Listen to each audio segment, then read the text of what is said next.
సంభవామి యుగే యుగే మానవనాశనార్థం.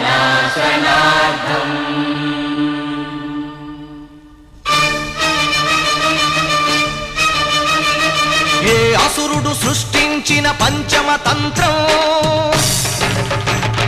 నరజాతిని వంచిన దారుణ కుల మంత్రం, నరకబడిన శంభూకుని శిరం సాక్షిగా, తెగిపడిన ఏకలవ్య బొటన వేలు సాక్షిగా, ముంతల చీపురుల మన దీనగతం సాక్షిగా, ప్రశ్నించిన ప్రతి చోట మహారక్త క్షేత్ర